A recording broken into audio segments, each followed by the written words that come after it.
बिहार विधानसभा चुनाव से पहले लगभग हर राजनीतिक पार्टी में हलचल तेज हो गई है। कांग्रेस पार्टी जहां अपने बिहार के अध्यक्ष को बदल चुकी है, वहीं बीजेपी ने तो पिछले 2 वर्षों में ही बिहार भाजपा में काफ़ी बदलाव किए हैं। अब बात आई है आरजेडी की, तो वहां भी बदलाव की बयार शुरू हो चुकी है। लालू यादव की पार्टी राष्ट्रीय जनता दल में ये बदलाव देखने को मिल रहा है। वहाँ भी फेरबदल शुरू हो चुका है। राजद में बड़े संगठनात्मक बदलाव से शुरुआत की है। पार्टी ने मंगनी लाल मंडल को नया प्रदेश अध्यक्ष नियुक्त किया है, जबकि लालू प्रसाद यादव को फिर से राष्ट्रीय अध्यक्ष बनाए जाने की तैयारी जोरों पर है। हालांकि मंगनी लाल को निर्विरोध पार्टी का प्रदेशाध्यक्ष घोषित करते हुए राजद के कर्ता धर्ता और लालू यादव के वारिस तेजस्वी ने मंगनी लाल को मिठाई खिलाते हुए उन्हें खूब बधाइयां दी हैं। तेजस्वी ने एक्स किया है, जिसे हम ट्विटर के नाम से जानते हैं, कि निर्विरोध राजद का प्रदेश अध्यक्ष निर्वाचित होने पर आदरणीय मंगनी लाल मंडल को बधाई। वह आगे अपनी पोस्ट में लिखते हैं कि बिहार में किसी भी पार्टी द्वारा पहली बार अति पिछड़ा वर्ग से प्रदेश अध्यक्ष बनाया गया है। राजद से अनुसूचित जाति वर्ग, मुस्लिम वर्ग, पिछड़ा वर्ग और अगड़ा वर्ग से पहले भी प्रदेश अध्यक्ष रह चुके हैं। अब अति पिछड़ा वर्ग से संबंध रखने वाले वरिष्ठ एवं अनुभवी समाजवादी नेता आदरणीय मंगनी लाल मंडल जी को अध्यक्ष बनाया गया। सर्वप्रथम किसी अति पिछड़ा को प्रदेश अध्यक्ष बनाने का गौरव राजद को ही हासिल हुआ है।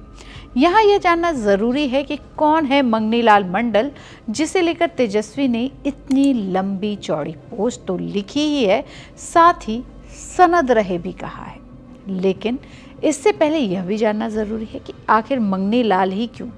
तो बिहार में चुनाव हैं और जाति आधारित गणना की रिपोर्ट ने जातियों की राजनीति को जोर की हवा दे दी है। वैसे तो बिहार में हिंदू सबसे ज़्यादा हैं और इनकी संख्या 82% के लगभग है, लेकिन मंगनी लाल क्यों का जवाब यहाँ ऐसे आता है कि बिहार में अति पिछड़ा वर्ग की आबादी 36.01% है और पिछड़ा वर्ग 27.12%, शेड्यूल कास्ट 19.65%, तो एसटी 1.6%। बिहार की आबादी 2023 में करीब 13,07,25,000 थी। अब जानते हैं कि कौन है अत्यंत पिछड़ा वर्ग से आने वाले मंगनी लाल मंडल। तो जैसा कि मैं पहले ही बोल चुकी हूँ, मंगनी लाल इसी वर्ग से आते हैं और उन्हें लंबा एडमिनिस्ट्रेटिव और पॉलिटिकल एक्सपीरियंस है।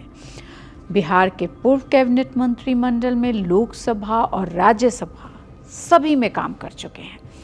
कुछ समय के लिए मंडल नीतीश कुमार की जनता दल यूनाइटेड में भी शामिल हुए थे, लेकिन इसी साल की शुरुआत में उन्होंने घर वापसी की ओर आ गए वो और फिर से आरजेडी में शामिल हो गए।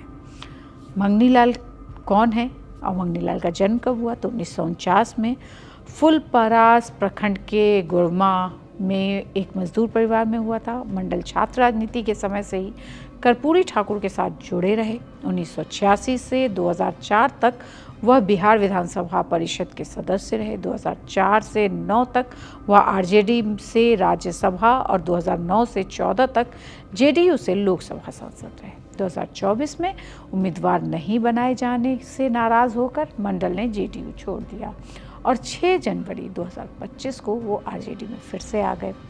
वैसे तो अपनी लंबी चौड़ी पोस्ट में तेजस्वी लिखते हैं कि राजद पहली ऐसी पार्टी है जिसने अपने संगठन में दलितों और अति पिछड़ों के लिए आरक्षण लागू किया है।